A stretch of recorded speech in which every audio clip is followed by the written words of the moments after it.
You are hate listening to Tim Graham and Friends. Who's in the NFL here? You? You? How about you, Tim? You, Tim. It's Tim Graham and Friends, brought to you by CTBK, CPAs and Business Consultants. I'm Tim Graham of The Athletic, here with Jonah Bronstein of Bronstein Sports Plus. I am still emanating from my undisclosed location, and Jonah is in a new place. It looks like you're waiting for jury duty or something. What's with I all the think you books? look Are you in the library? You look like you're a sequestered juror. I am sequestered. Yeah. I'm still sequestered. You look like you are maybe in the deliberation room. You got a lot of, it's just very academic. You've looked very studious with all those books behind you. Well, this is the same library that's been behind me for just about every episode of this podcast that we've ever done, just different camera angle and distance, a lot harder to see and organized differently. I'm in my new undisclosed location, which I don't mind disclosing, but it has a nice built-in bookshelf that I can fit all of my books spread out. Can't really get them all on camera here, but I have them. Is this temporary or permanent? It's rather temporary. This is my parents' house, my childhood bedroom. My landlord, Kevin Adams, needed to move back in with his dog, and so I'm no longer living at the apartment in North Buffalo. I'm in the town of Tonawanda. I know there's listeners to this podcast that have asked me over the last couple of weeks if I was in North Buffalo or Tonawanda. They seem interested in this saga. So I'm back in the town of Tonawanda. The plan is this to be temporary. I'm not sure how the timeline of how temporary it'll be. I'm looking to, buy a house or potentially get into another renting situation, but I think buying a house would be a better move for me. But the time it takes to find the house, close on it, things like that, we'll see how long that takes. But yeah, I'm comfortable here. I don't want it to be too permanent, but I'm comfortable here for at least the next few months. Mortgage rates are going up along with the gas prices because of the instability in the Middle East. So it's actually not a good time for home buyers, of which I may also be in that category. I need to ask you, did the tree— Maybe we can live together. Well, that's a possibility. I'm not against that. Is the tree still around? The tree is still at the old apartment because actually that came with the apartment. It was owned by the landlord. I wanted to bring it back and use it basically as just a prop on the show. It is available for sponsorship. I still might get it and bring it back into the background. Don't necessarily have room for it. Space is at a premium with a lot of the stuff we have here. So I might bring the tree back, but it would be mainly for this podcast. It wouldn't be too useful outside of this podcast. But if viewers miss it, listeners miss it, if anybody wants to sponsor the tree, we can get it back. We can replant it, and maybe for Earth Day or Arbor Day, whatever that is, we can bring the tree back. All right. I like it. Decorate it, perhaps. Well, it would be up to the sponsor. The sponsor gets to— it's a blank canvas for the new sponsor. Yeah. I do have one of my prized possessions here, which is not showing up in the shot as well as I'd like it to, but this large scale photograph that you stole from the arena for me, from the very first NCAA tournament in Buffalo. And we are in that picture somewhere. Didn't we decide that? So you might be. This is from 2000, before I would have been on press row. I am at this game. I might be way back in the other corner. I don't know if I'm in the corner.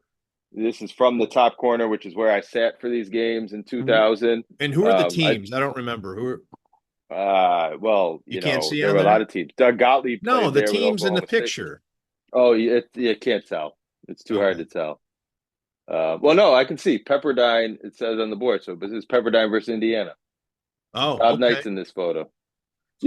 We could probably spot some folks on press row, but the picture being blown up, and it makes it look kind of cool, but it's hard to get the detail. So as I recall, I don't remember who the third was, but Jerry Sullivan and I and somebody else covered the early games. That was part of the late games. We are fresh from having filed our stories and gone to the Swanee house. And we are sitting in the auxiliary press on the opposite side. We are not in our regular seats. We're opposite the bench. In fact, we're on the same side no, we're not opposite the bench because we were right by we could hear Bob Knight talking to the his team and his officials. A subdued Bob Knight, because that was also when the Neil Reed stuff was going on, and there was a big injury in the first half, and Pepperdine smoked him. It was a pretty clear loss. Bob was chastened that game. He wasn't even arguing calls or anything.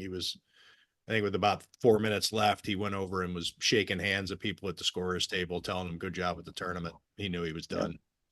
Dusty May, coach of the Michigan team that romped through these games in Buffalo last weekend, was an assistant on Bob Knight's staff there, was there for those games.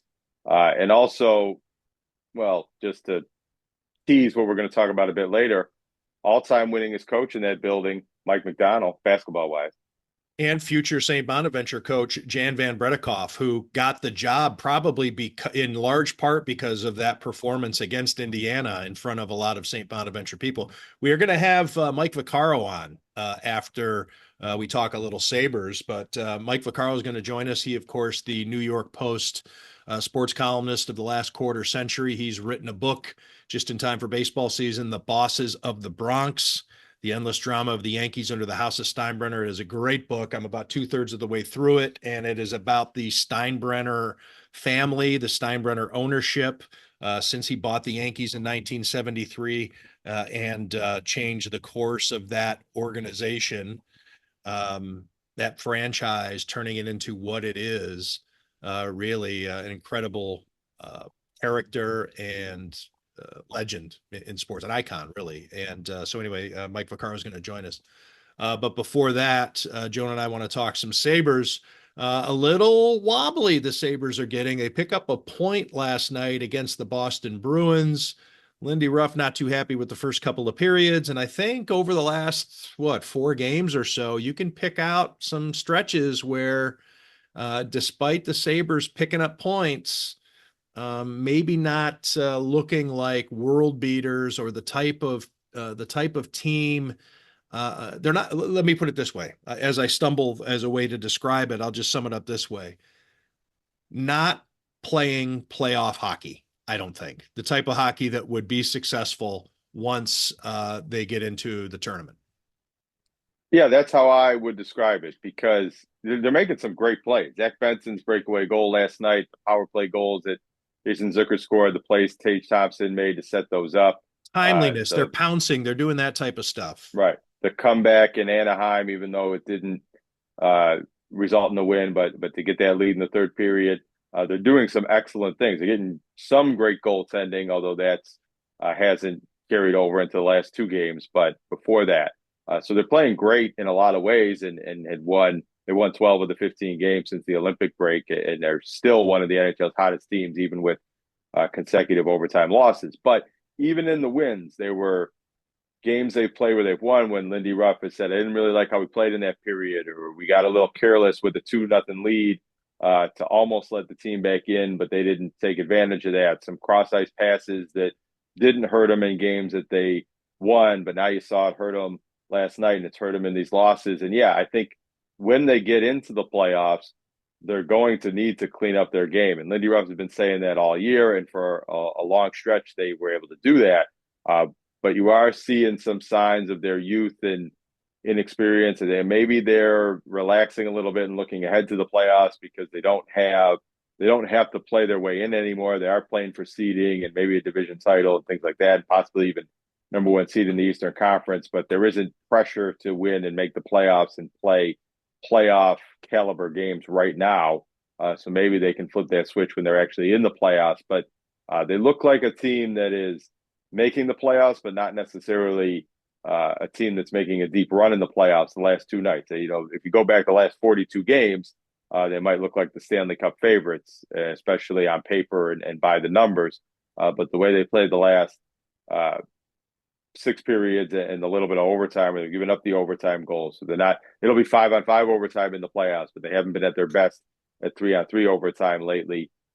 So yeah, there's some signs to be concerned, I think, about the ultimate ceiling of this team with the way that they're playing, but you still have to be thrilled if you're a Sabres fan that they have the record they have. They're 99.996% chances of making the playoffs. They're going to clinch within a few games, probably a week or so from now. And we'll see. They're probably going to open the playoffs at home, which is pretty incredible and pretty much something to celebrate. So I wouldn't be too upset with the last two games and the results. But if you're looking ahead, they do need to tighten things up in order to be a team that can win in the playoffs. Man, exciting atmosphere. They're selling out. How many in a row? I don't know but it's been It's several. 11 or 12. I don't know Yeah. if last night was 11 or if last night was 12, but it's one of those two numbers. Yeah, so it's obviously a great turnaround and a great story, but it would feel disappointing to not win a series. Just to get in doesn't seem like enough. It's not like they're squeaking in. They have been so dominant that to the fever, they're in the A block of the local news. The just updates on the Sabres, injury updates are news. It's not in the sports segment of the 6 and 11 o'clock news. I mean, people are really into the Sabres, and rightfully so, but just getting into the playoffs and isn't going to feel like enough, I don't think. Jonah, who do you think is going to be the Well, and goalie? look, well, before I answer that, Yeah. if the playoffs started today or if they had started yesterday, they'd be hosting the Boston Bruins in the first round, which is the team they lost against last night in the regular season series. Boston 2-1-1, but in playoff games, that would be, the Boston Bruins would be leading that playoff series 3-1. So I think we saw in that matchup last night how thin that line is between being, contending for the number one overall seed and getting upset in the first round of the playoffs by the 7 or 8 seed. So certainly the Sabres can turn it up a notch and win a playoff series against any team that they play. But it's not a foregone conclusion that just because they're one of the best records in the NHL that they're going to be playing deep into May and June.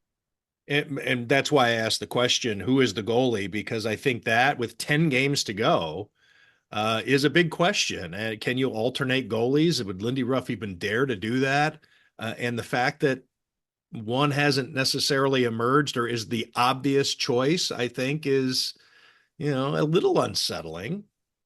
Well, if they go to one goalie, it's going to be Alex Lyon. He's been their best and most reliable goaltender through the season. But the question is, will they go to just one goalie in the playoffs, or will there be some kind of rotation or sprinkling in UPL? And UPL has been less reliable. He's had some great games, but last night being one of those games where he didn't play poorly, but you feel less confident, I think, with him in the net than you do with Alex Lyon, even though Alex Lyon gave up 6 goals the night before. So it'll be interesting to see. I think Lindy Ruff has a good sense. I think if he believes that riding Alex Lyon through the playoffs is the best way to win, he'll do that. And if he thinks that shuffling the goaltenders has an advantage, and maybe they probably start with one, and when they lose a game, they try out another one. But the Sabres have had some of the best goaltending in the league, or maybe the best goaltending tandem in the league this season. But I don't know if you go into the playoffs thinking goaltending is a strength and the reason why they're going to contend for the cup. It's sort of an interesting strength and weakness at the same time. Yeah, it is. Fascinating that we're having these discussions with 10 games to go and the weather getting warmer. And this is when it gets fun. This is, party in the plaza and driving with your windows down to the arena. And it's still light out when the game begins. And, it's the games matter. The games matter now. It's not like it has been in 14 seasons past where, your focus as a Buffalo sports fan right now is on the draft. Who are the Bills going to pick at 25 or 20, whatever? And is Brandon Beane going to make a trade and all that? There is this big monster that has been awakened, and it's a lot of fun. And, it brings back a lot of memories for me back when the game was relevant and Sabres were just lighting the town on fire when I had a chance to cover them. And the Bandits are back in playoff contention and pushing possibly to a first round home game. They were on the ropes and they've just flipped a switch. So what are the Bisons going to do as an encore? They're going to have to have Well, Star the Wars Bidens are night going to every play. night. What's Yeah, that? Joe Andreessen's the Bidens are going to play tomorrow in 32-degree weather, and Joe Andreessen's going to throw out the first pitch. But with the Bandits are in I think the 7th seed right now, but they're not too far out from the 4th seed, which would be a home game in the first round of the playoffs. And the way they're playing, they certainly could win out and get to that spot. And it's possible if they do that, that within a week or 8-9 day period, that we have 3 Sabres home games, a home playoff game for the Bandits, and the Bills draft, all within that week and a half stretch. That'll be an exciting time for local sports fans and a hectic time for folks like us trying to cover all of that. We're going to talk St. Bonaventure basketball with Mike Vaccaro too. I forgot to mention that when I was plugging his book. Not only are we going to get into the Yankees, but Mike Vaccaro is a St. Bonaventure grad, one of the great St. Bonaventure basketball advocates. He is close friends with Adrian Wojnarowski, the general manager, and maybe he has some insight regarding Mike McDonald and his candidacy with the Bonnies. Before we get to Mike Vaccaro, Joan, anything else you want to mention? I think we covered it. Maybe I'll just give a quick shout out to North Tonawanda girls basketball team winning the state championship last weekend. First time they ever won a Section 6 championship, and they took it all the way to the state championship, and it's Class AA, so it's the highest classification of any girls basketball state champion in Western New York history, Section 6 history. And Frewsburg down in Class C went back to back, won their second straight state championship. So first time ever that 2 Section 6 teams won state championships in the same season as well in girls basketball. Well, congratulations to them. Is it now officially spring season? Are all the winter sports done?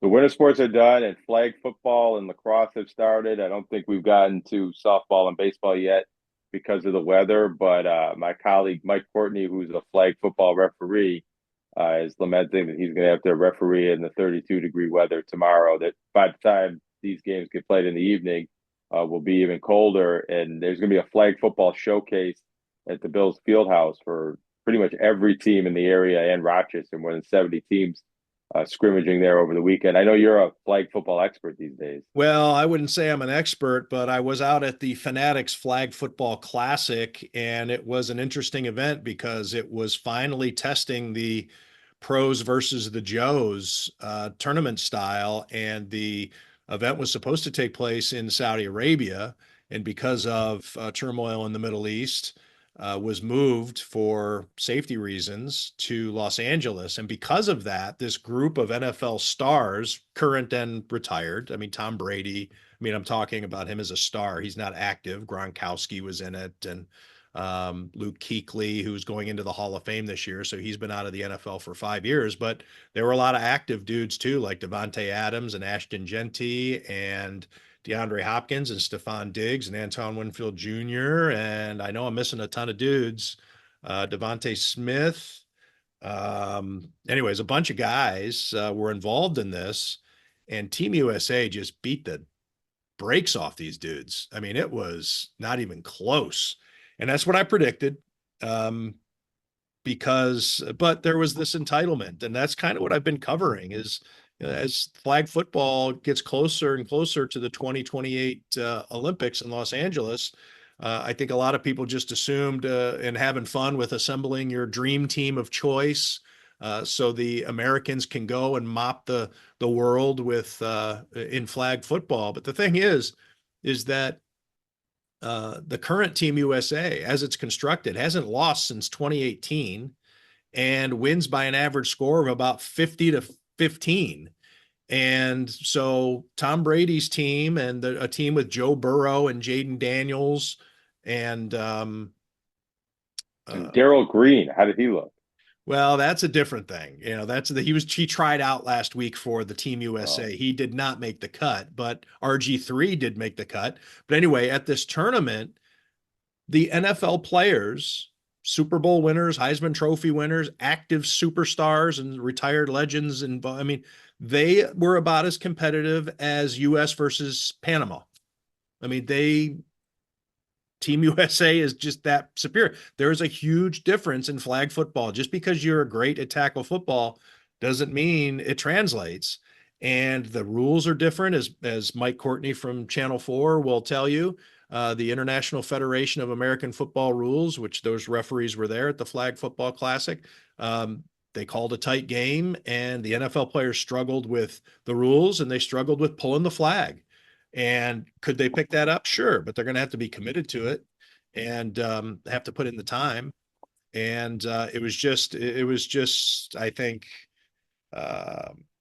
educational to witness the difference in the games and the fact that I think that it would be wise for USA Football and the NFL and all the different stakeholders who are going to want to have their fingerprints all over this roster for the 2028 Olympics. It's probably okay just to let these amateurs go and destroy the rest of the world like they do normally, rather than screwing with their chemistry and having guys on the field who are still learning the game and might not have mastered it yet, and closing the gap for Canada or Mexico or Germany or some of these other really good flag football teams to, kind of steal a game here or there and maybe cost the U.S. a gold medal on their home turf. That would be embarrassing. Well, and why? I guess the answer is marketing and the visibility. But why would the NFL really want their players involved, or the individual teams, the injury factor and losing reps in the offseason? Hey, if I'm an owner witnessing for the first time what Hoosh Doucette and Jadian High and Flash Steered and all these dudes were doing, Pablo Smith, these moves that they make to not have their flags pulled to be stopped stretches the boundaries of all ligament and joint human ability. And if you're not used to doing that and you get in a game and you try this stuff, I mean, you're testing your ACLs, you're testing your ankles. Joe Burrow was on the ground a lot because he was diving and making moves. And if I were the Cincinnati Bengals, I would have been shitting my pants watching Joe Burrow, because he couldn't flip off the switch of competitiveness. And he was trying his damnedest, and he wanted to win. So yeah, I think it's a concern for owners, for agents, who, hey, look, hey, man, you might screw up your contract. You don't want to get hurt and blow a bonus. So there's all kinds of things that these pros are going to have to weigh if they want to compete for a gold medal. But I think that's really what it comes down to, is that gold, and the fact that you can have it in a sport that football players never thought they could. Now they will be able to in 2028. I thought it was funny, and it was the story that I wrote at The Athletic yesterday. I wrote 3 different stories on the event, but the follow-up was, at the draft, the NFL players had drafts. Tom Brady and Jalen Hurts had a team coached by Sean Payton. And I mean, these are legitimate dudes. And then Kyle Shanahan coached a team that was co-captained by Joe Burrow and Jaden Daniels. And they drafted the NFL players. And Kevin Hart was the MC for this draft. And Drewski, by the way, everybody loves Drewski. Kevin Hart Drewski played. Drewski got on the field. No, these guys didn't play. They were just the MCs. And they were saying, if you get picked, Kevin Hart's line was, you get picked last in flag football, don't even get up on the stage, just F and go home, or whatever he said. Your ass. And it's low self. And so the Team USA sitting out there. So within the span of 3 days, it went from, if you get picked as an NFL player, if you get drafted last for this flag event, to 3 days later, Tom Brady saying, I think they should change the rules to make it a little bit more even and make it easier for the NFL players to get out there. And I was like, it's just kind of sad, just to see, because the NFL players just they want this. They want a gold medal. And they are realizing that they're not as good as these guys who've been doing it their whole lives, unless they dedicate themselves to it and make some sacrifices of their personal time, their downtime. You're going to have to go to camps and learn the rules and go to Team USA, the training facility and all this stuff in between your voluntary workouts and mandatory mini camp and training camp and in the summers. Are you going to be willing to do that? You're going to be willing to sacrifice your vacation? Is your family going to be like, hey, we only get to see you for, July is that sweet spot, that, end of June to middle of July is that sweet spot where NFL people can finally unplug and go, be regular people and go on vacation and be with their kids and all this stuff. Well, that's when the Olympics take place in July. So anyways, check out my work over at The Athletic if you want to read more on that. I think it's fascinating. More as I wouldn't say I'm a big flag football wonk, but I understand it, and I've delved into it, and it's a fascinating thing that's evolving here as the NFL players try to wedge their way into the 2028 Olympic Games. Okay, we're going to take a break, and we'll come back right after this. We're going to have New York Post sports columnist Mike Vaccaro to talk about his book.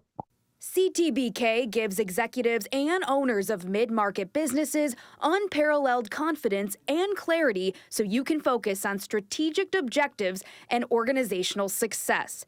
Their multidisciplinary advisors, accountants, and team members have a wealth of experience and are all available and responsive to each client to ensure the most effective advice, actions, and outcomes no matter the situation or complexity level. That experience base and one-team approach, combined with integrated and efficient way of operating, enable them to be truly proactive partners, doing the best thing for their client every time. Visit ctbk.com or call 716-630-2400 to learn how CTBK can work for you. There's a good chance he got drunk during the commercial break. It's Tim Graham and friends. As promised, we are now joined by the voice of New York sports. No, wait, can we call you the voice of New York sports when it's the written word, Mike Vaccaro? I don't mind. You know us writers, Tim. We like to think that we write in a voice too. So why not? I'll take that. That's about as nice as anything you said about me in the last couple of years. I'll take it. Yeah, I don't know who would be the voice of New York. I don't know if it would still be Phil Rizzuto, maybe. Yeah, sadly, it's probably still Marv, even though he's really retired for 5 years. Because there you go. People think of Marv, they think of the Rangers, think of the Knicks, they think of, he did nightly newscasts for many years. So if you want to call me the Marv of the written word, I'll put that one on a plaque. Well, the lead sports columnist for the New York Post for a quarter century. And before that, he was at the Newark Star-Ledger. So he's been around the block once or twice when it comes to New York sports. And he has a new book out. The Bosses of the Bronx, the endless drama of the Yankees under the House of Steinbrenner. And I'm about 2/3 of the way through it. It is a page turner because of the way Mike Vaccaro writes. It is anecdote after anecdote, and it will make you laugh. There's a lot of, I forgot that is fascinating. And then there's, of course, a lot of, I had no idea. And it's just such a great weaving of a topic that is so big. And one of those topics that, like the John Elway documentary that's been out, or the Jerry Jones documentary that came out last year, a topic that you think and you might be hesitant, be like, what can I learn about George Steinbrenner that I don't already know? It's the way it's collected and the context and the perspective, and of course through Mike Vaccaro's eyes, that just makes it come to life, and you learn a lot that you didn't know, or you're reminded about things you'd long forgotten. So tremendous. Mike, how is the process for you as in that regard? As you get into a subject that you're so intimately familiar with in covering New York sports, what was it like for you as an author to try to dig up some new things, but also reminding yourself of some things that maybe you'd forgotten? Were there any surprises in what you came to learn through putting this book together? I mean, there was, you're right. I mean, there've been plenty written about Steinbrenner before. Dick Schaap wrote a autobiography of him in the 70s when he was just barely beginning. Bill Madden wrote really a definitive biography of him, the soup to nuts life of George Steinbrenner that came out just before he died. I wasn't looking to write a biography. I was looking to try to capture a time and a place. And that time and place is New York since 1973, when the Steinbrenners came to town, basically rescued the Yankees. I think that's the thing that a lot of people are finding very interesting when they read the book, is just thinking about, we think about the Yankees being around since like, since BC, and being what they are for 1,000 years, and they haven't been. I mean, obviously they were for a long period of time, ending in 1964 when CBS bought the team, but then they went sideways under CBS, and the neighborhood they played in went sideways, and the ballpark they were playing in started crumbling, and out of nowhere came the Mets. And by 1973, the Mets owned New York. I mean, the Mets were outdrawing the Yankees 2.5-1 every year. Their TV and radio deals were far superior to the Yankees. The Yankees were playing in that dilapidated ballpark. It was almost assumed they were going to follow the Giants to New Jersey. In fact, they wasn't out of the realm of possibility. They were going to move to New Orleans because New Orleans was trying to fill the Superdome with a baseball team that was just being built. And then, why not target the Yankees, right? That would have been an ironic name, the New Orleans Yankees, I guess. But, so when Steinbrenner comes into town with 11 other partners, all of whom put up much more money than he did. He only put up 168 grand of his own money, which is just staggering to think about. And they bought him for essentially $8.8 million. And, that was a loss for CBS. It's the only time a baseball team has gone for a loss in about 75 years, which is incredible also in its own right. Think of the New York Yankees being sold for a loss. And, the team he came to was a mess. And yet on the day one, he said two things that were very memorable. One was that he planned absentee ownership, and that was also very wrong. And he knew in the moment that he said it, he realized he knew himself well enough to know he wasn't going to be an absentee owner, but he said it. And of course, that's either the greatest lie in sports history or the biggest irony in sports history, depending on which side of the wall you want to fall with that one. But he also said, look, we're going to be back in 3 years. We'll be in the World Series in 3 years. And Maury Allen, a longtime baseball writer for the Post, stood up and said, we'll hold it to that. And 3 years later, they were in the World Series. And 4 years later, they won the World Series. And 5 years later, they were back to back. And they were the Yankees again. I mean, the Mets might as well have been invisible in the 70s, the late 70s. And George Steinbrenner did what he promised. And the Yankees, from that point on, were the Yankees. The Mets made a little comeback in the 80s and kind of usurped them again. But, the last 35 years, it's been strictly a New York Yankees town with the Mets making some inroads, but it's a Yankees town, make no mistake about it. And Steinbrenner was the biggest reason why. And, if you forget that it all goes back to this very humble start, very little of his own money.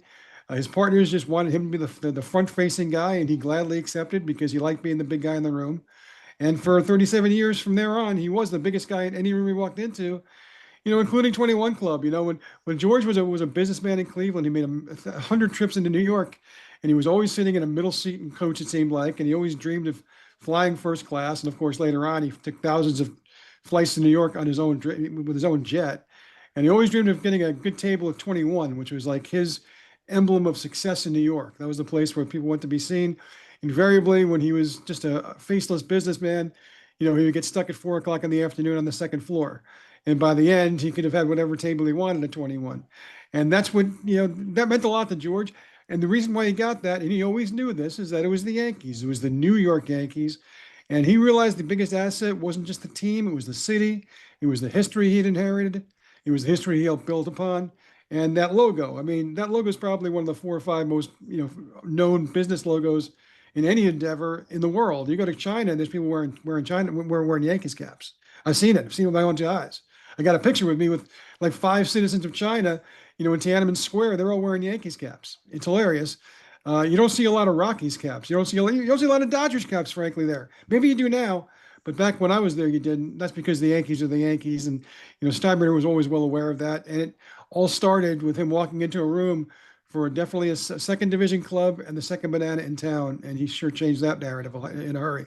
Mike, I think this might sum up George Steinbrenner, the larger than life personality, but also the hustler aspect of it. You alluded to it there, that his group of investors, 12 men, in which he put up the least amount, $168,000. Right. The rest of them made up the 8.8 million. So you can do the math there at the wide disparity.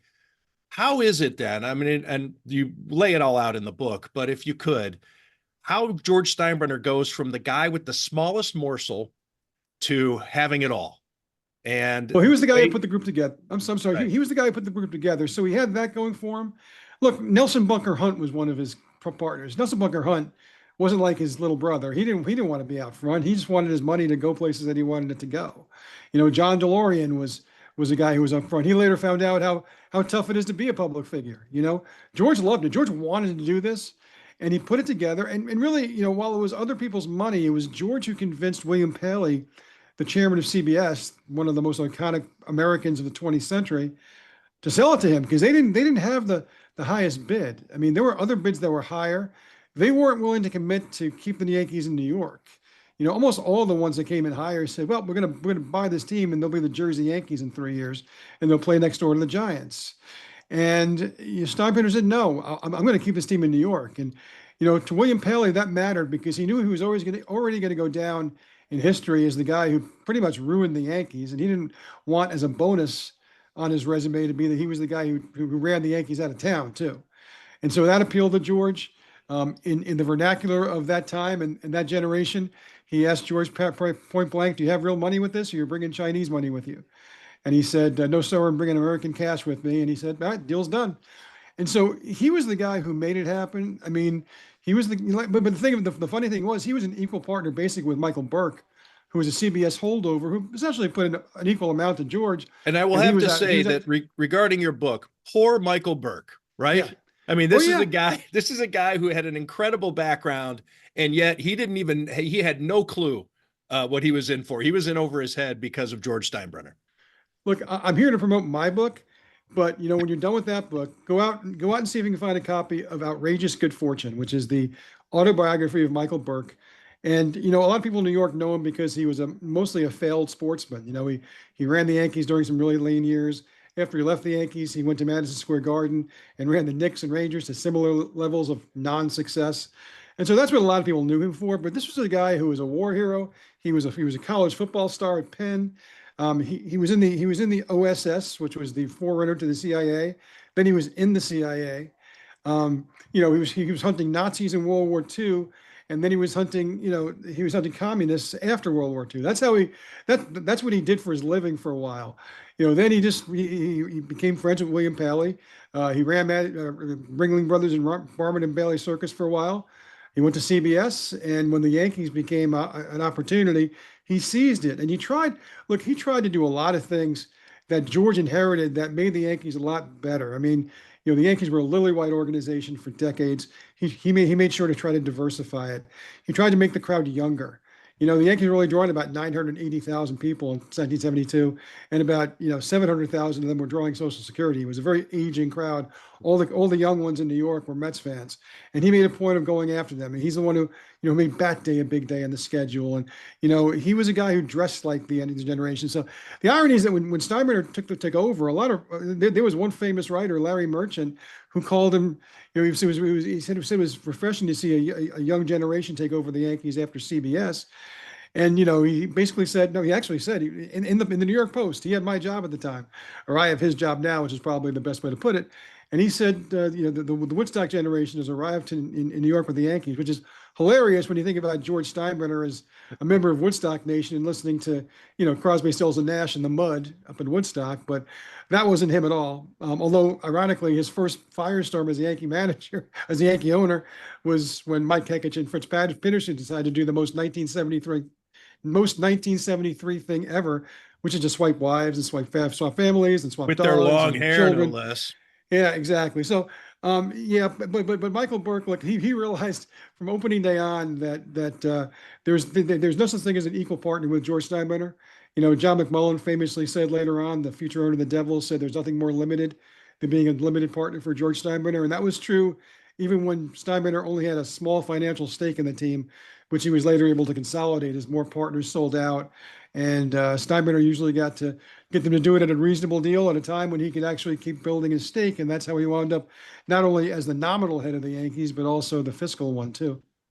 I want to bring Jonah in here because he is coming to us from a new location. This is his new setup. And while he sits and waits, he looks like he's a hostage. And I would rather Jonah do some speaking so that way there's some engagement. I have plenty more questions, but I just want to get I just want to get Jonah. He looks like AJ Hawk on Yeah. Pat McAfee. Just Jonah, like, at least blink in Morse code if you need to send a message somewhere. Yeah.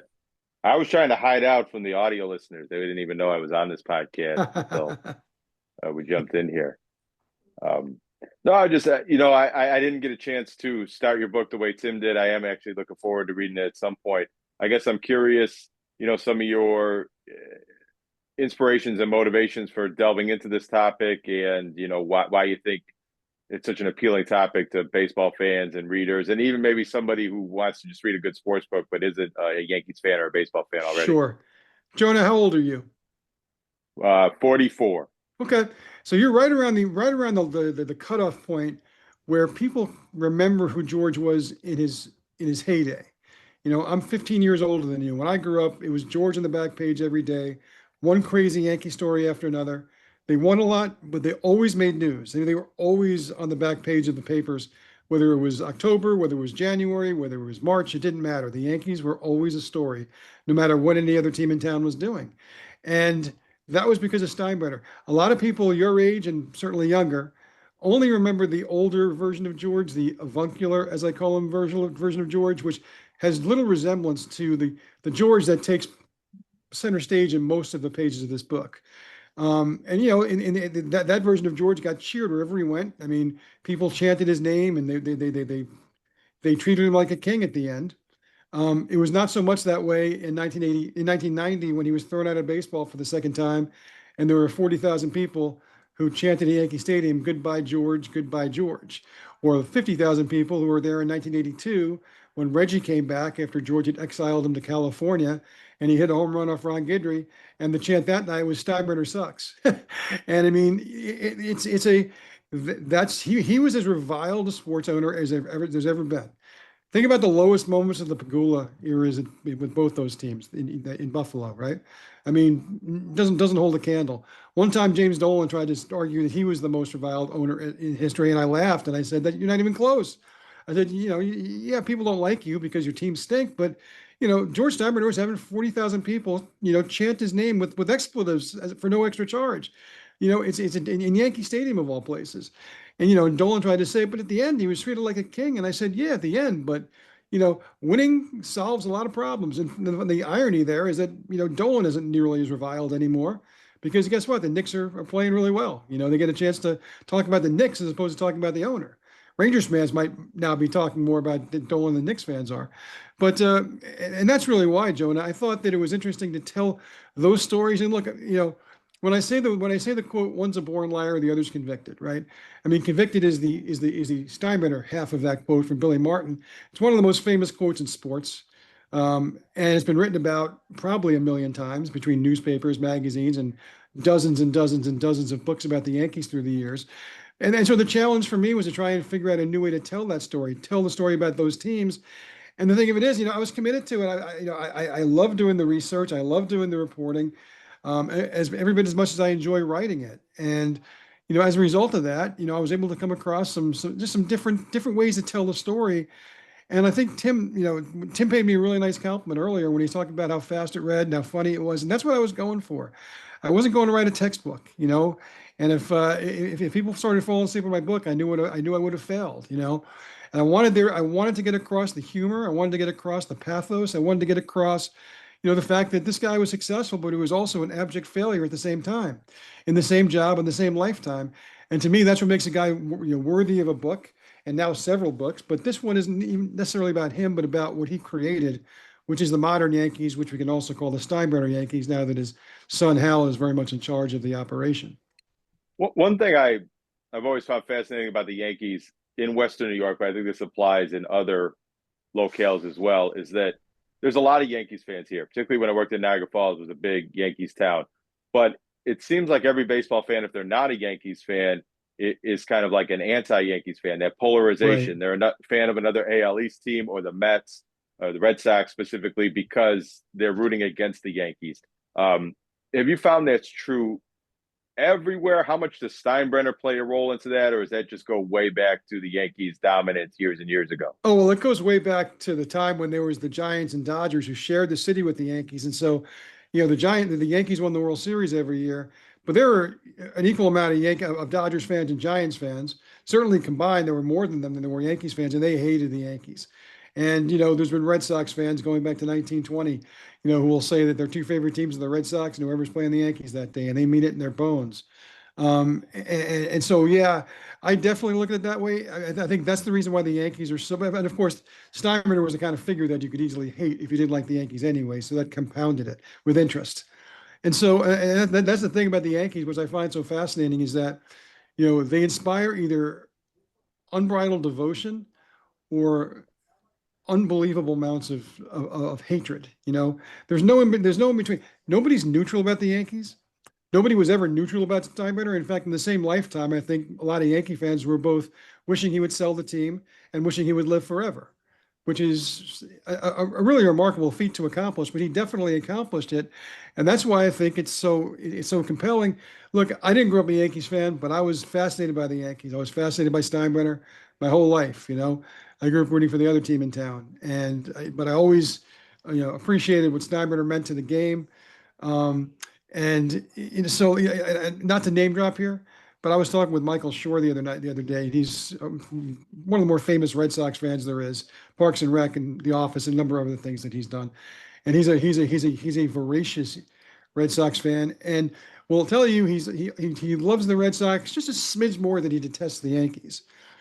And I sent the book to him, and he said, I'm going to read this in spite of myself. And what I told him is, you know what? It also makes pretty good kindling if you want to start a fire on a cold summer's night, And I think that sold him. But even he was nice enough to say that, you know what, you're right. There's the stories in here. Just it doesn't matter if you like the people who are involved.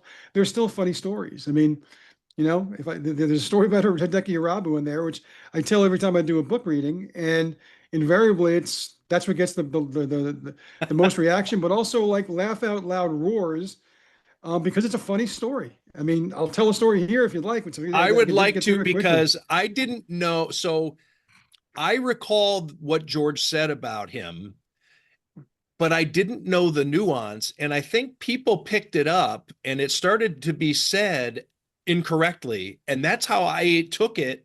Sure. When was this? What year was this? So this is funny, right? So because it's before it's the internet and everything is out there. So the internet is just kind of beginning. It's 1999. Yeah. And so there's an internet. Everybody's doing dial-up AOL and paying like $18 an hour. And people see it, or however they saw it, and they took it the more vulgar way. Yeah. And that's how, it wasn't until reading the book that I realized I had it wrong the whole way. I call it one of the great days in American journalism, Tim, because and it's funny because I was there that day and I remembered it vaguely, but then when I came across in the book, all of a sudden all my memory started to go, oh my God, this was insane. So I'll try and tell us as quickly as I can. Long and the short of it, Irabu was one of Steinbrenner's big investments, international investments, and he tanked. He was awful. He was way too overweight. He smoked in between pitches. It was hilarious in its own right. But then the last day of spring training in 1999, and look, if you've done spring training, you know that all the writers want to do is get on the plane home. So you just want to get out of there as quick as possible. But of course, Rob was pitching on the last day in Dunedin or someplace. And, there's a ground ball to the pitcher and he absolutely fumbles it. He doesn't make the play. He's just awkward. And afterward, of course, we got to go and Steinbrenner's there. So, of course, we went up to him and he said, that Rob, he's a fat pussy toad. There's nothing, no two ways about it. And of course, we all look at each other. We don't think about it because he said it the way he said it, right? So fat pussy toad, well, everybody knows what pus is, right? It's the green ooze of whatever, of either a toad or an infection, whatever. But then we all got to our laptops and we're like, well, how do we spell this? And oh my God, there's another word that we probably can't use in family newspapers, right? It's very close to pussy.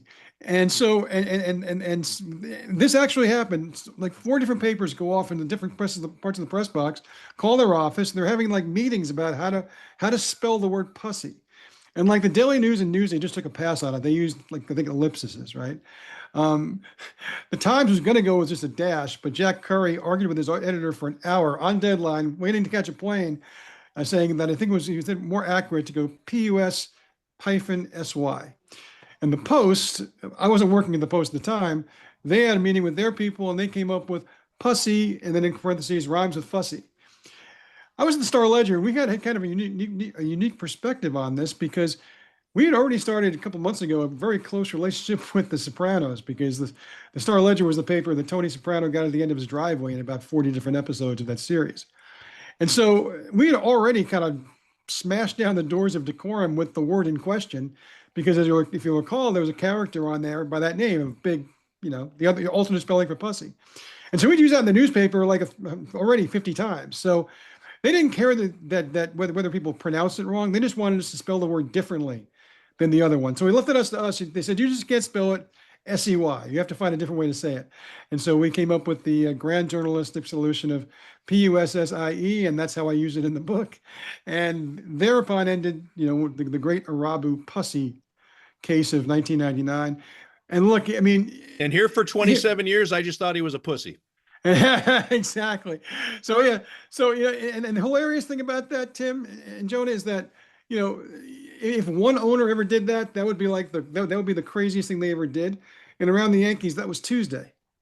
And that's what it was like with George. I mean, think about this, right? The second time he got tossed out of a baseball, somebody else was telling me, that was asking me this not long ago. He said, didn't Steinbrenner one time try and run Dave Winfield out of baseball? Didn't they try and blackmail with a private investigator?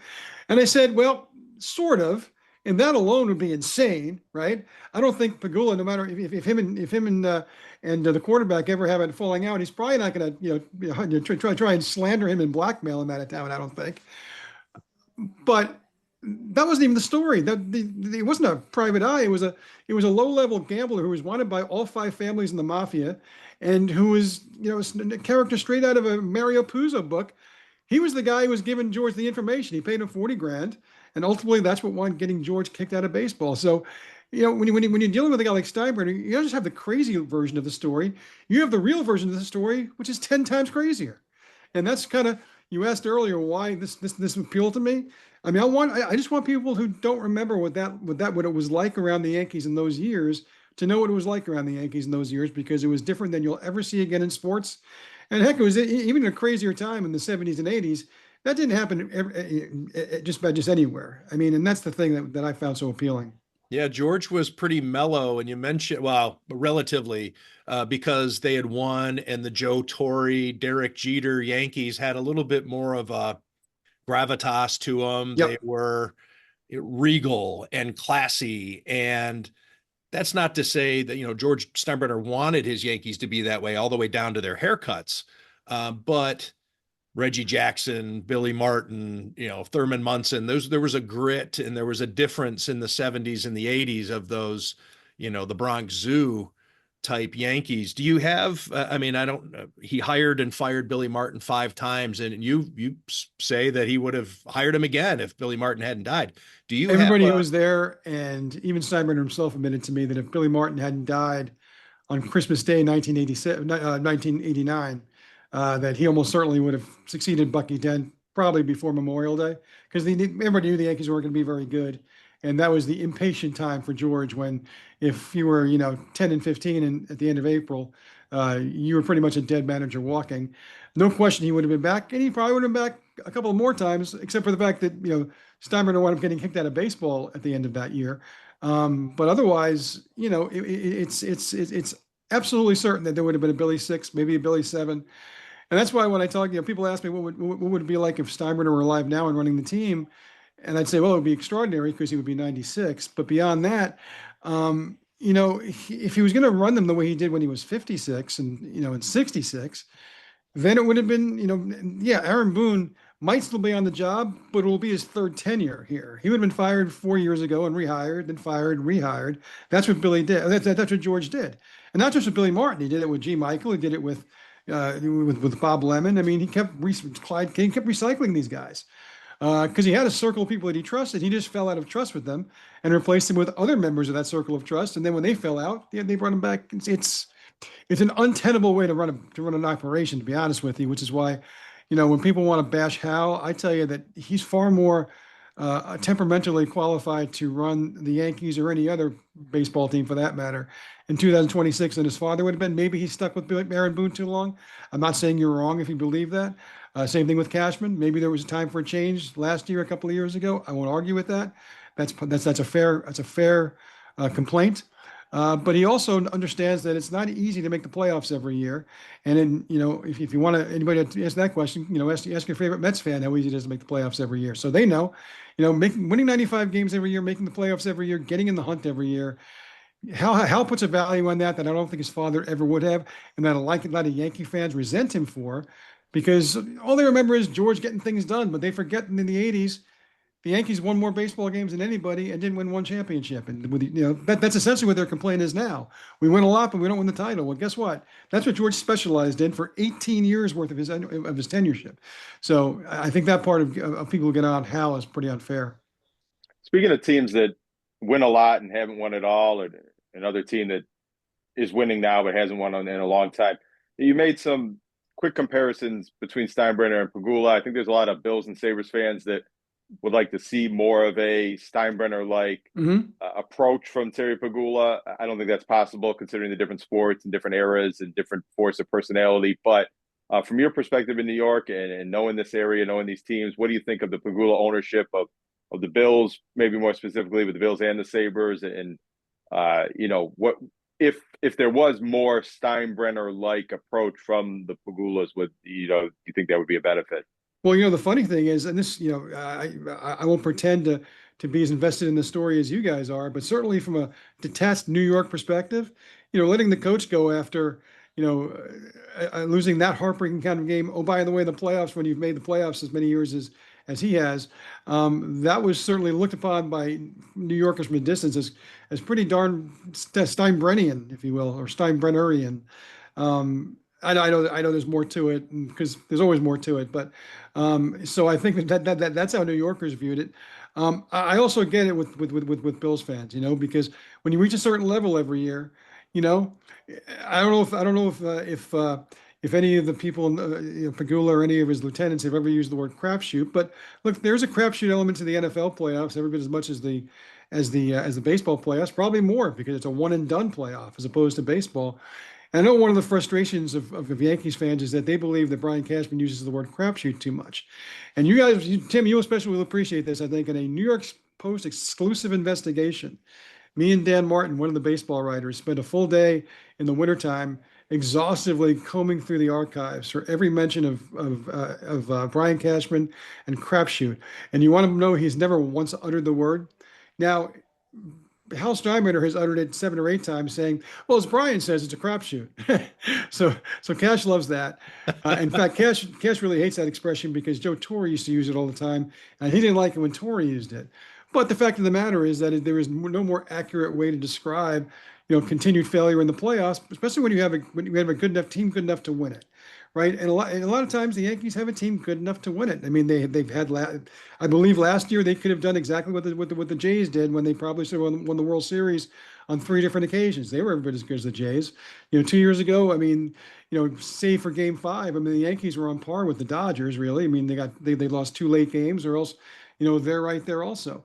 And similarly with the Bills, it's great to have this destination place to go to 8 or 9 times a year, where the old stadium and now the new stadium is the best place to be in all of Western New York, and that's fun and it's great. But you lump this along with the 4 Super Bowl losses. I mean, I get it. I have a lot of Bills fans in my life, given where I went to school. One of these days I want to see one. They want to taste one, and I understand Buffalo especially because I mean, there's been so many near misses through the years, and you throw in the Sabres too. Fan bases need to have at least one to nourish themselves for the next 35 years, next 50 years, and so, there's always been talk about how much time do you get to not complain, before your team doesn't that your team hasn't won again. Like Mets fans, this is the 40th year of them not winning the World Series. And I've told them all, you're absolved. You can be mad now. 40 years have passed. You can definitely start to being mad about it again. But, fans are entitled to feel that way because they want their team to win. And if they don't think the owner is doing enough to win, they're going to let the owner know that. That's the thing. And oftentimes I think it's unfair. The first thing they want to say is that the owner doesn't care as much as they do.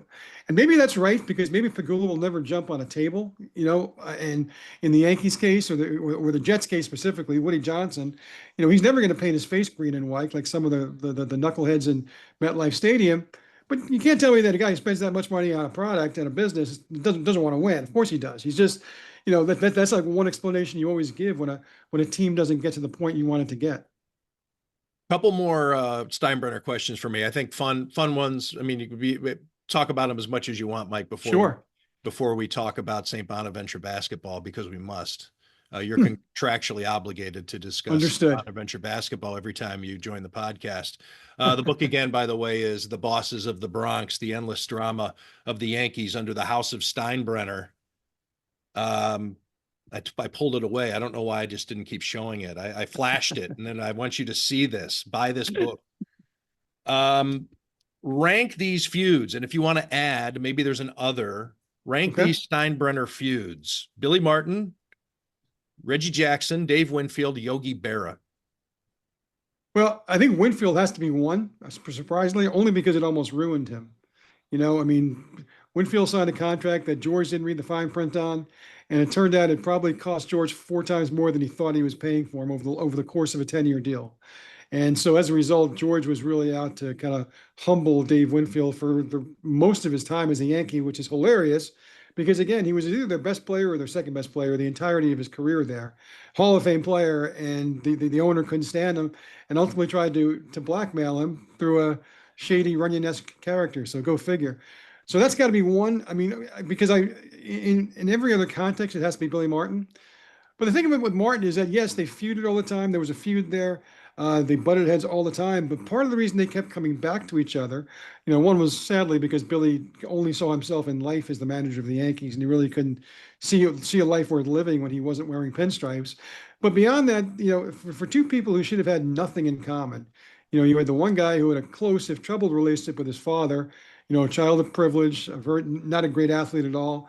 On the other side, you got a dirt poor kid from the streets of Berkeley, California, never knew his father, was a really, really good baseball player, and then became a superior manager at a lot of places, not just with the Yankees. And so they had a lot in common. And plus, the most thing they had in common, though, was that they both hated to lose more than they ever loved to win.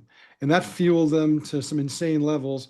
And it also caused a lot of this because they're both terribly stubborn.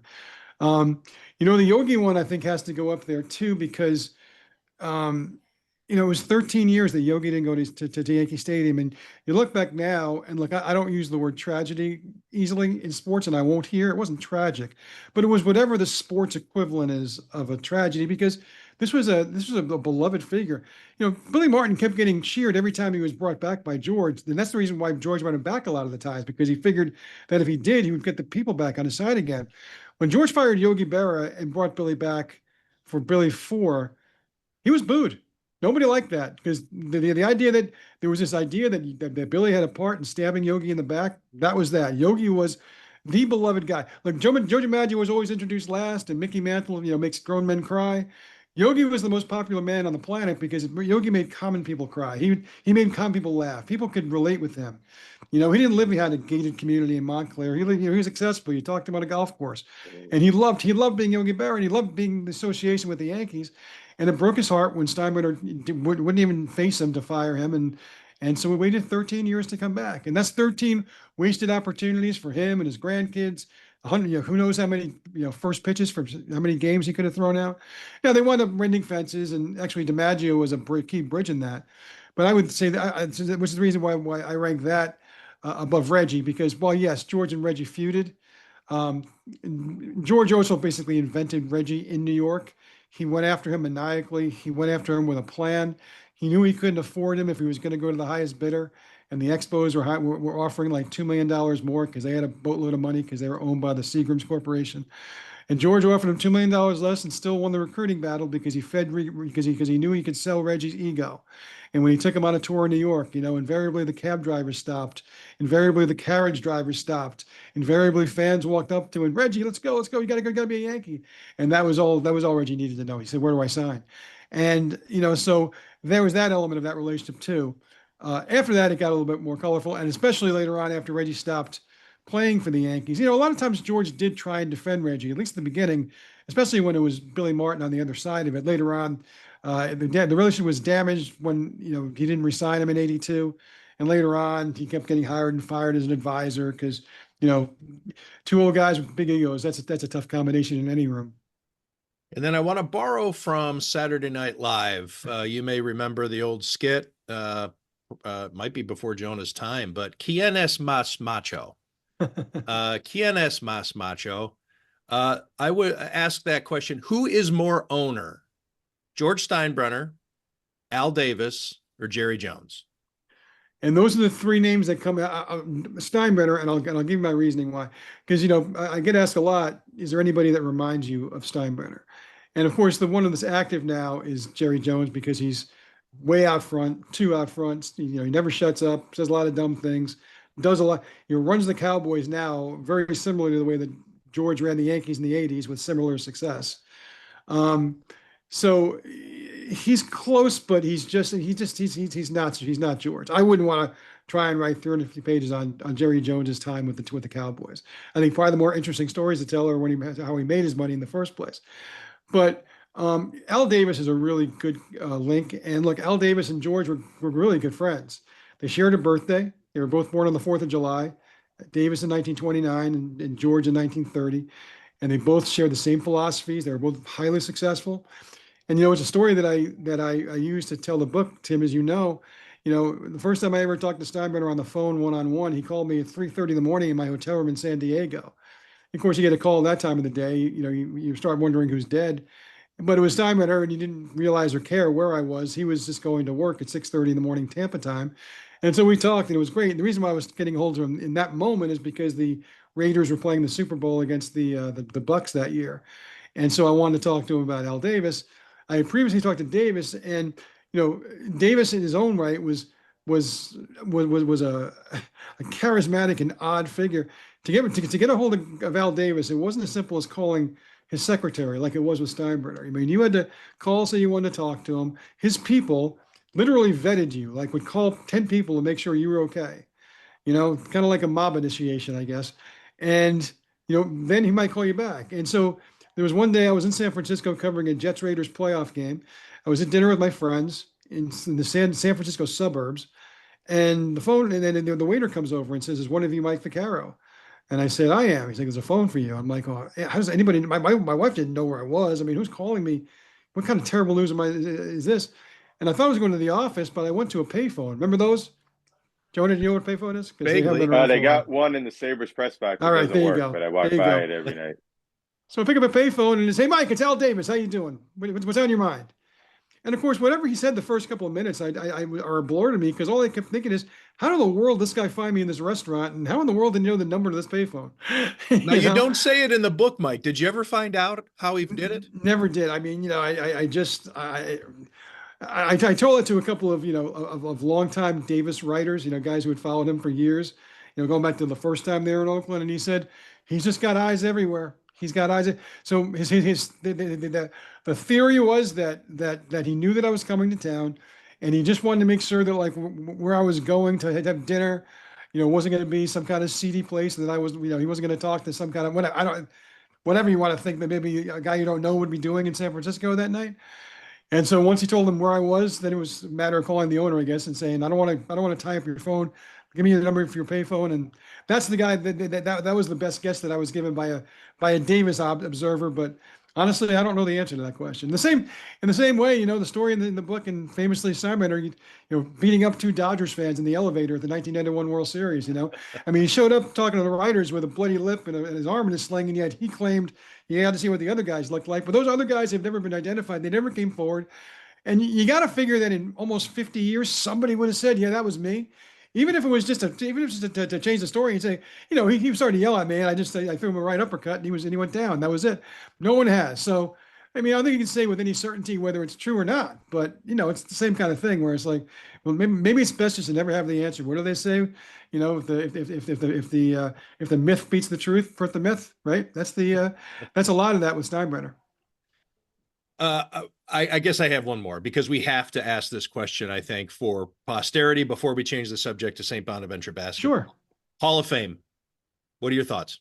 Yeah, I mean, it's a fair question. I'm glad you asked it. I mean, that's how I end the book, because should we not? I mean, should we not get into it? No, it's people fine. By the book. I've talked about it before, and I think it's very interesting. I think that's the real talking point here. Should he be in the Hall of Fame? I spent a lot of time and a lot of ink writing that there's no way that a guy with 2 suspensions on his record should ever get in the Hall of Fame. My colleague Joel Sherman puts it a different way. He says, 1 suspension is par, 2 is 1 over par. You can't get any Hall of Fame if you're 2 over par. And I get that thinking because I had that way of thinking. I started thinking differently about it when I started to consider Pete Rose, and I'll never get a chance to vote for Pete Rose unless I'm ever on a veterans committee, which I don't think I'll ever do because I write about baseball a lot, but I don't have the kind of baseball writing gravitas that'll land me on the veterans committee someday. But, I was always way well against Pete Rose. I told him that to his face one time. But one time I did, but another time I asked him, I said, if they put you in the hall and they only made your plaque half, 4,000 hits, all these games, all these whatever, but also put on the other half of the plaque was suspended because he bet on his own team. Would you be okay with that? He said, absolutely. It made me think that that's probably what they should do with Pete Rose, because clearly somebody got all those hits and somebody did all of what he did as a player, where he was pretty much an unimpeccable, not entirely. I mean, but certainly nobody thought of him as a degenerate gambler as a player, only as a manager. And so, and look, baseball is a museum, in the same way that, if there was an American Revolution, museum, you're going to have a wing on the British and one on many on the Americans, but there'll be one on the British too, right? And so I changed my opinion on Rose, and I've come really to the other side of the fence on Steinbrenner, who, as long as his plaque has a full accounting of his time, his 37 years with the Yankees, he won 7 championships. And look, of all the other people who went into the Hall of Fame wearing a tie as opposed to wearing a uniform, the rest of them combined only have 9 championships, the other owners in the Hall. So that tells you something. Tim, you guys are in fantasy leagues, right? You guys go and, you have kids who play sports. If you have one over anxious, fantasy guy, your guy in your fantasy league, you say, "Oh God, here comes Steinbrenner again." Same thing with St. John's had a priest who fired a lot of basketball coaches, and we nicknamed him Father Steinbrenner. All these years after his death, what that means, and it's like Hal told me, and it's true. He said, "Look, I believe he belongs, but no, take it for what it's worth. I'm his son." He said, "But you can't write the history of baseball without throwing a couple of chapters his way." And I think anybody that you can say that about, it's silly if you're not having him in the Hall of Fame for whatever reason. And I agree with that. And, I think he belongs. He's up for the vote again in 2027. He's never really come close to carrying the day. I suspect if he gains any momentum, it probably won't be enough to actually get him there in next year. I'd like to think at some point when the voting body is a little different, maybe they'll look at his accomplishments a little differently, and maybe he'll wind up there, because I do think he belongs there. He's got to be. He's no Harold Baines, was what I. No, no Ted Simmons, no Bill Mazeroski. Yeah, it's like exactly, and he's just a towering figure in the sport, and those are the kind you have to recognize. Al Davis is in the Pro Football Hall of Fame, and he made some really bad enemies along the way too. I mean, all the commissioners hated him, and yet he's in the Hall of Fame too. So. Joan, I cut you off there. Yeah, with a much more wittier response, but I was going to say similar to what he just said about Al Davis. I mean, he's as famous as any team owner there is. Maybe not the most famous, but he's on the Mount Rushmore, probably a famous team owner. Sure. And if team owners get into Hall of Fames, I got to think George Steinbrenner is one of those individuals. Joan, I give you the floor to lead the St. Bonaventure discussion. Well, obviously, look, I mean, I think anybody who's followed the team, is indebted to what Mark Schmidt did there. I think that, I think there were a lot of us who thought that we'd seen our final days of Division I. Then he came and proved he can compete at Division I. Certainly in the old method of college basketball, at which he excelled. I mean, there weren't 5, 6, 7 better basketball coaches in America than the one that we had at St. Bonaventure. And I don't mind calling it we and us. I don't cover them. Haven't covered them since I was 23. So you did go there. It's not like my family members who went to Kent State or Toledo and do the OHIO and talk about we in Ohio State. Right. You did actually wear the letters. I did. I mean, I went there and I actually covered them for the Olean Times Herald for 2 years when they weren't we and us, which was a good time to be that way because they were terrible. Tom Chapman was the coach, but so look, I mean, what he did for St. Bonaventure for all these years, I mean, if they ever decide to add a name to the floor besides Bob Lanier, I mean, it would be Schmidt's name. And things end. Nothing's forever. And I think, look, I mean, I can't speak for Schmidt because I haven't talked to him since it ended. I mean, but my observations are that knowing him as I do, I certainly think that the new way of doing college basketball is not something he enjoyed. He would not be alone in that, by the way. There were a lot of coaches of his generation, of his level of success. You can rattle them off: Jim Larinaga, Jay Wright, all these guys who decided that it just wasn't for them anymore. I can't say that that's the reason why maybe things changed around there for him. I don't know. I don't have any special insight to that, but I never thought it was forever. And look, I mean, he was getting paid handsomely, and I think it's pretty clear this all began probably because I think they realized at St. Bonaventure that if we're going to compete, we have to, kind of reshuffle the way we think about how we allocate our resources. I don't think St. Bonaventure is ever again going to be able to afford a coach that makes $1.5 million+ a year. I mean, you're going to try to find coaches willing to play to work for less. And most of that money is now going to go to players. That's the only way you compete. It's distasteful to a lot of people, distasteful to a lot of coaches. I'm not saying it was for Mark, but I'm assuming there are so many people I know of his generation and my generation that just don't like the way college basketball has gone, or any college sports, because it's professional now. And so, it's sadly, nothing is forever. The job is not a lifetime appointment. I know everybody wants to jump up and down on Woj, and full disclosure, you guys know Woj is one of my oldest and best friends in life. So that makes me mad because I don't think that they're being fair to him or that they know the entirety of the story. But I also, I'm a journalist and I honor things like sources and the fact that certain things go on in certain ways that you just don't know about, and I'm not privy to it.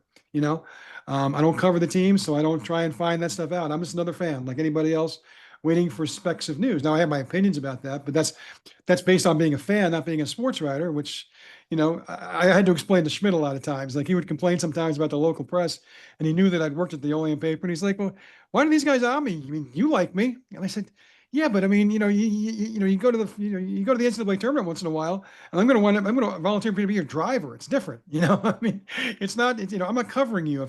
Go ask Tom Chapman what it was like when I covered him. He's not going to give you the same kind of observations that you have about what a great guy I am, because, he saw the professional side of me, and you're seeing the decidedly unprofessional, unabashed fan side of me, which is different. When Mark Schmidt was on the podcast last, Jonah, this was right before they hired Woj, and we talked to him about NIL. And Jonah, I ask you but I think we discussed this after the fact, and the way we read it, it was like, this guy's about to leave the profession now. I mean, he was really down on it.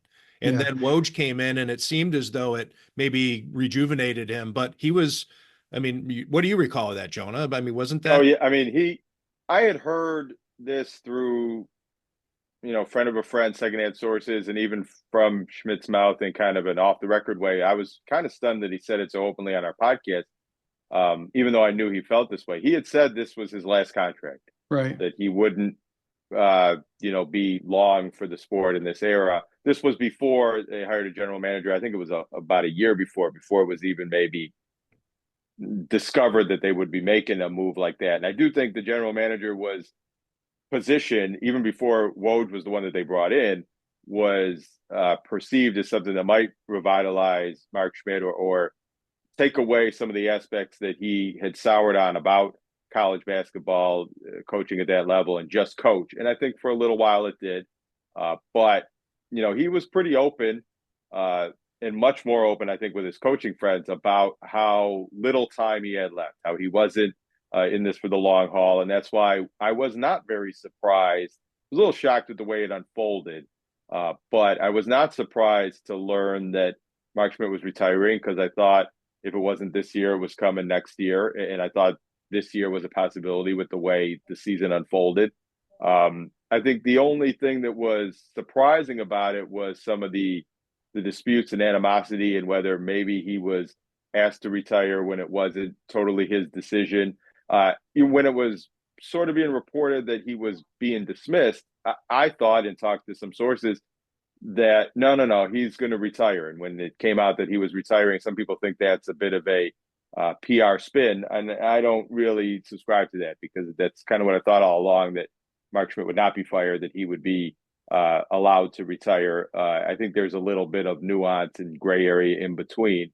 Right. But I want to ask Zach, if you could maybe make the case for who you think should be the next head coach, and then I'll tell you why I agree with you.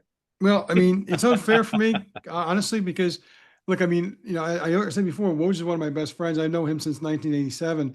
I know McDonald, Mike McDonald since 1985. And I mean, literally from day one, because he was the sophomore in charge of like freshman hoops. And that was like the big bonding thing at Bonaventure. I don't even know if they do that anymore. But you show up at campus, late August, and all of a sudden you're playing hoops in the outdoor courts with your floor mates, and it was the greatest thing of all time. And we still talk about those days, but I literally met Mike then, and we were friends then. We stayed friends all through school ever since. And look, I have a lot of friends. I have some friends in coaching. I have a lot of friends in coaching. I wouldn't necessarily recommend them for the job at all. And look, there were times of the last 25 years where I would have scoffed at the notion that Mac was the right guy. Two things changed my mind. One, well, three things. I mean, I think he's a genuinely different coach now than he was 20 years ago. And I think people like to point out that he had a losing record at Canisius. I point out that Mark Schmidt was 82-90 at Robert Morris. So you weren't exactly hiring a guy who would lit the Northeast Conference on fire either. You just, Steve Watson at the time had a feeling for Schmidt, and it was the correct feeling. So I mean, well, I understand you have to counterbalance things with that. He's a different coach. I mean, it's exemplified by what he's done at Damon. I mean, the last 2 years, I mean, the record is, what is it, 61-3 now because they lost last night. 62-3, whatever it is. And look, I mean, some people want to disparage that, saying he doesn't play in a great league. Okay, maybe he doesn't. I also know he's got half the number of scholarships that most Division II teams have, so he's got that. So he's used to a place that doesn't have as many resources as the places he's going against. So there's that in his favor. And look, I just think I think he's ready to embrace everything about the new way. The thing about Schmidt, I don't blame him for being mad at the way the world turned. If someone came to me and said, "Hey, you know what, Mike, tomorrow you have to go be a salesman." But no, but I'm a writer. Yeah, but now you're gonna do sales. Well, guess what? I've never been a salesman. Tough. That's the job now. Well, that's not what I'm good at. I'm probably going to get a little frustrated in the job. And honestly, that's not being dramatic. That's what happened to coaches all over the country once NIL became a thing and once the players became the ones with all the power. And they do have all the power. Don't make no mistake. They are the ones with the power because they have the cudgel of leaving whenever they want to leave now. And that's maybe that's right. We can have a separate conversation about what's right and what's wrong in college sports. But the fact is that it's a different way that he was raised and he played in, at Boston College, that he succeeded in and excelled in at St. Bonaventure. And all of a sudden somebody's telling you it's a different job. I'd be pretty mad about that too. I imagine I probably would, find something else to do or another place where I could do it the way I want to do it. If it was just not going to be possible. So I think Mac is at a point in his career where I think, he's put in a pretty good, post-Canisius apprenticeship, I would say. Won a lot of games at two different levels.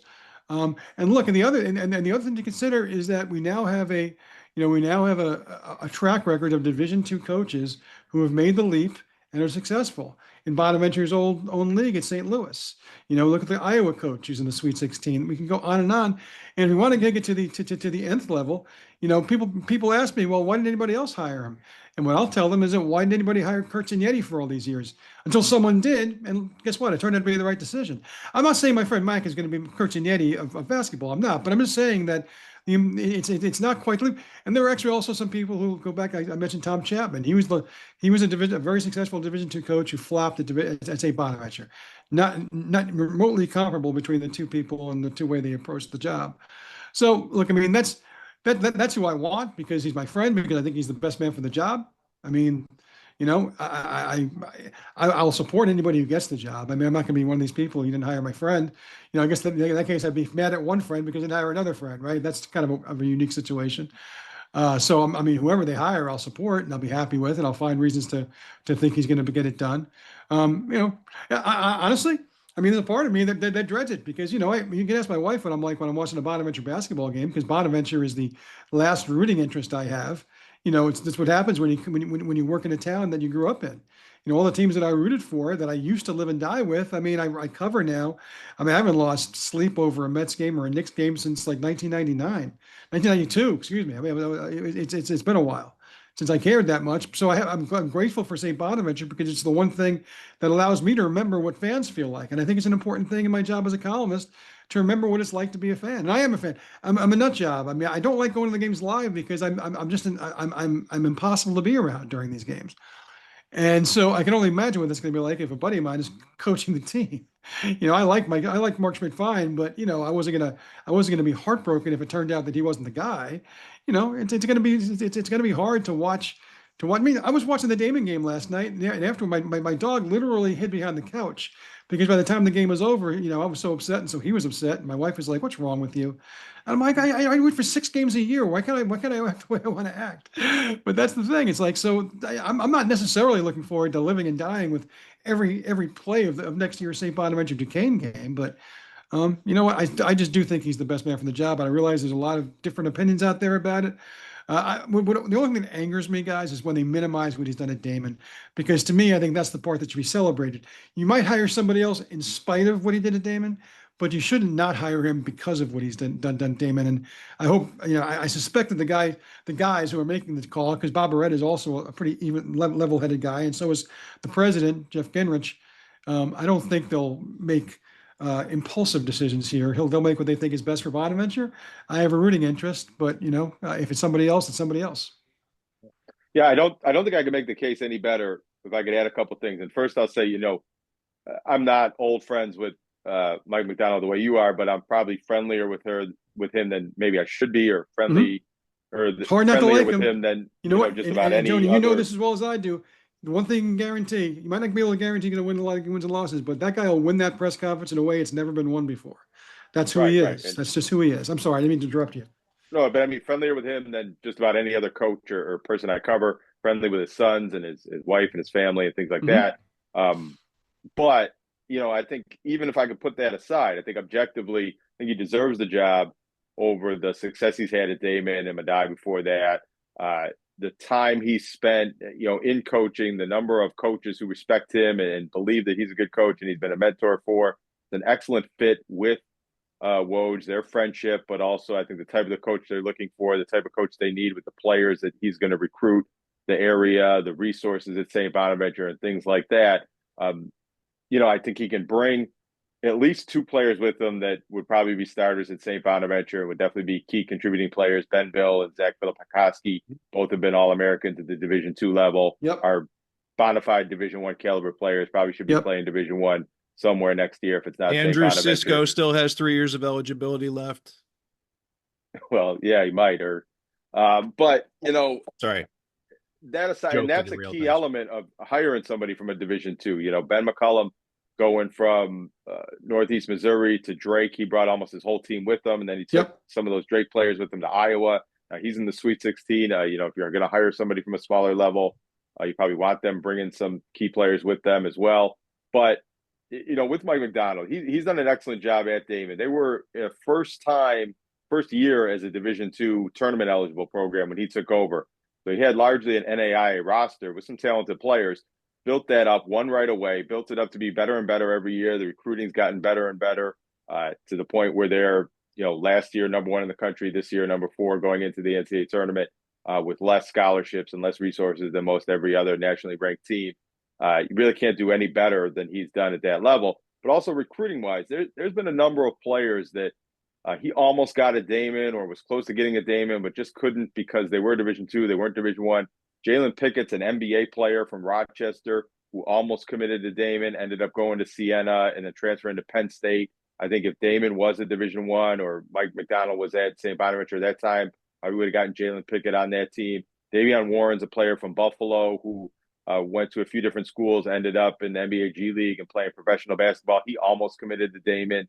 I think if that was a Division I team or Mike McDonald was coaching a Division I team, he would have gotten Davion Warren. Jordan Wara, I think, is another player that maybe falls into that camp. So I think Western New York basketball. Yeah, ironically, Caden Charles was ticketed for Damon and wound up at St. Bonaventure, right? So it's like I can't imagine what that team would be like with Caden. Yeah, I'm sure there's plenty more that I'm not even aware of that were Damon commits or Damon recruits and then just got a little bit better and got Division I offers, and no player is going to take a Division II over a Division I, especially with the scholarship situation that Damon has. Most of those players aren't getting full scholarships, and now Right. these days they're not getting the NIL money that they can get in Division Right.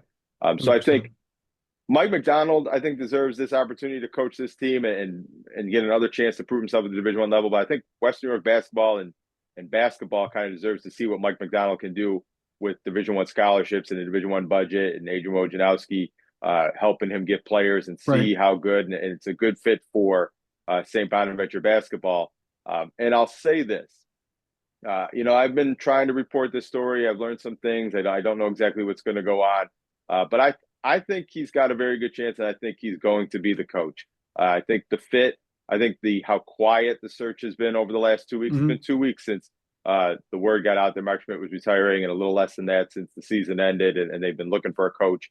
I think if Mike Macdonald wasn't a candidate, they probably would have hired their coach already, or there'd be a lot more chatter, a lot more buzz about who they're interviewing and who they're interested in. It does really seem like they've been waiting for the Damon season to end. I've talked to Mike Macdonald about this. There was a lot of chatter going on at the NCAA tournament when it was in Buffalo that Mike Macdonald was in Olean, was eating dinner with the president, was at the president's house, was accepting the job. I don't think that's true. Mike Macdonald says that's not true. He's not Lane Kiffin. I'll state that on my life that he's not Lane Kiffin. So that was never going to happen. There was, I know after the games in Buffalo, he sort of made light of it, and never said no, I'm not going there, which is the kind of thing Lane Kiffin would do, and certainly wouldn't negotiate while his team is trying to win a championship. So yeah, he's not Lane Kiffin. That, say whatever else you will about him and his coaching ability, he's not gonna pull that on somebody, which is one of the reasons why he's so likable. Yeah, and he said that's not the case, and I believe him.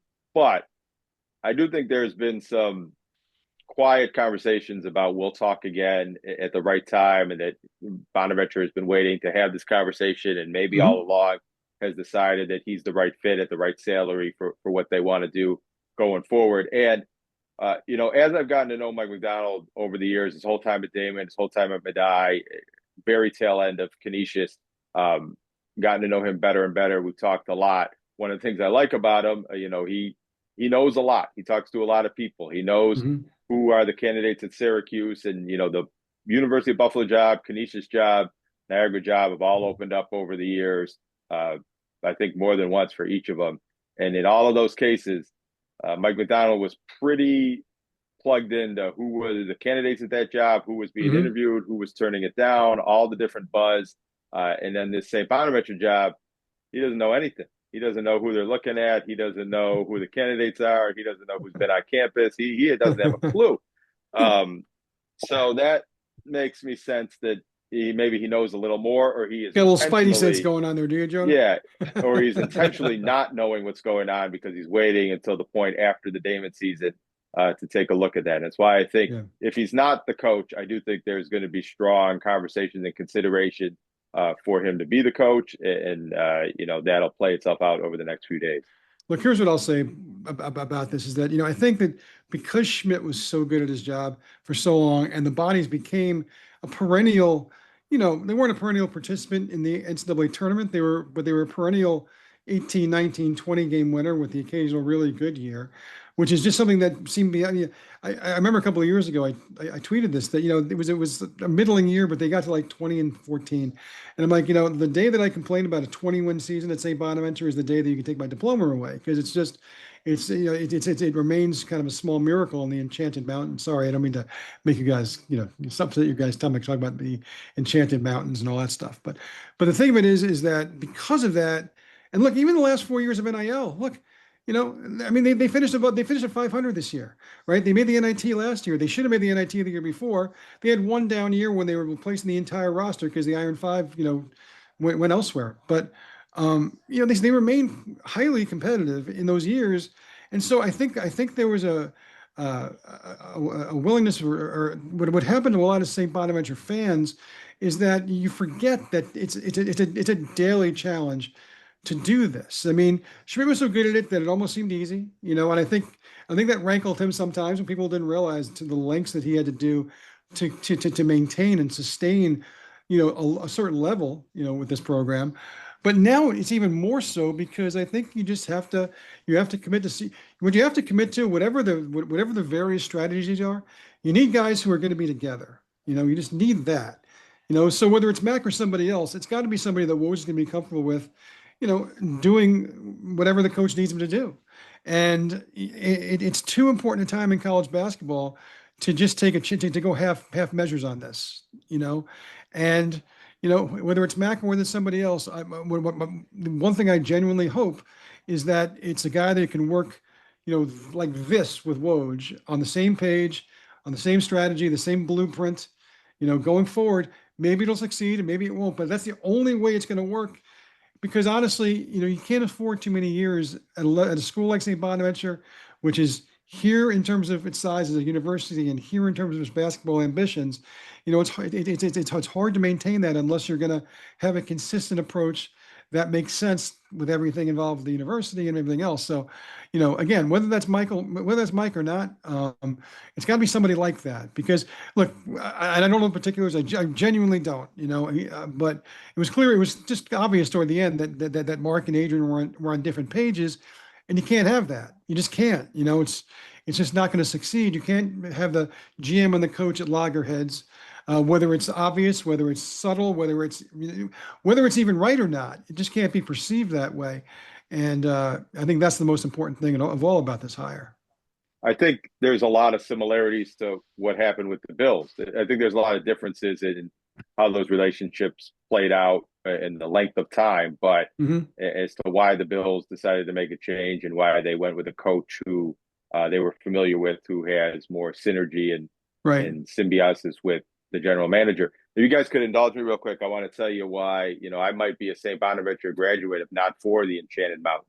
All right. Because all through high school, I wanted to go to St. Bonaventure. I thought it was the best journalism school I could ever attend. And I thought I'd walk on the basketball team. And, I was a big fan of Bonaventure basketball in the late 90s with Tim Wynn and those teams. But my basketball coach had told me, tongue in cheek, half jokingly, he told me before I visited, he said, I hear they're building a new dorm for the Jewish students, and it's in a phone booth. So I didn't know what a payphone was back then. So I was a little wary going out there. Then I visited on a very rainy day. The drive was difficult. I think we got lost. It was muddy and then, tough to get down there. I'm walking around in the rain, in the darkness. I had visited Brockport already on a beautiful sunny day. I just didn't get a great vibe there. And then my tour guide's telling me all about these enchanted mountains, and you can say it better than I can, and the stories and who lived up there. Yeah, Merton's Heart, sure. I said, this, I'm not signing up for this. This is way beyond anything that I could do, and I decided not to go there. I do think my journalism career might have gone a lot better had I toughed it out and actually went there. But I didn't get a good vibe from the visit, and I decided to go to the cheaper state school, and the rest is TGAF history. Hey, as much as I'm devoted to St. Bonaventure, the saving grace was that I happened to visit it on the opening day of the baseball season, 1985, and it was probably the best day. I went to school 4 years and lived in Olean for 2 years. That was the nicest day of all 6 years that I lived there. Was the day I visited the school. So whether you want to credit God, St. Francis, or just the whims of nature, that did kind of seal the deal. Because I might have felt differently if on April 8th or whatever, there had still been mounds of snow on the ground, but there weren't, and the skies were blue, and all the girls looked like college girls, and I'm like, yep, this is my place. This is home. Yeah, this is home. You drive down there on a nice sunny fall day, and it's gorgeous. The foliage, it can't get any better. And you drive there. It's also a bait and switch, winter, right? And you think you might never make it back alive.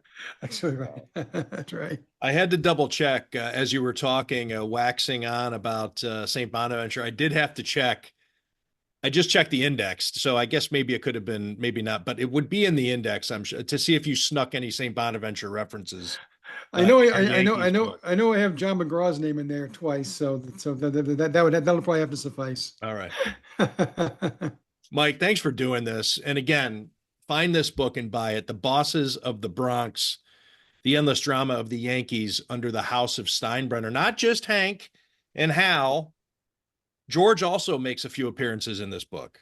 You'll notice in the book that George is like about that size, right, and Hal's about that size, right. And that's kind of clever metaphorically, but it's also pretty much right on because right.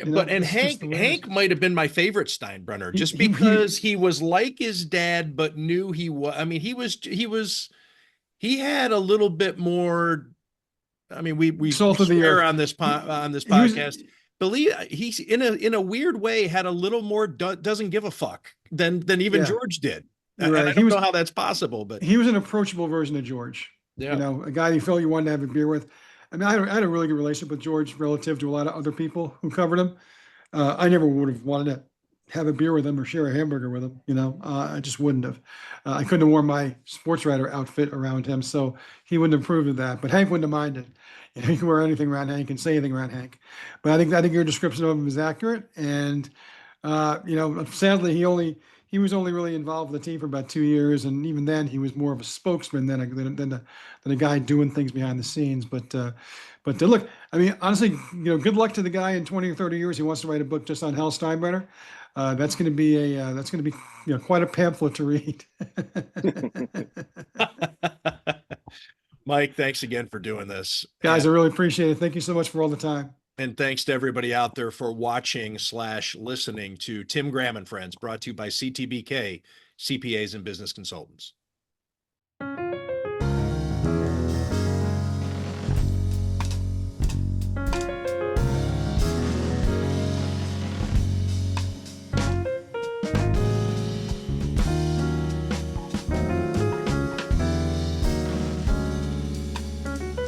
Thank you.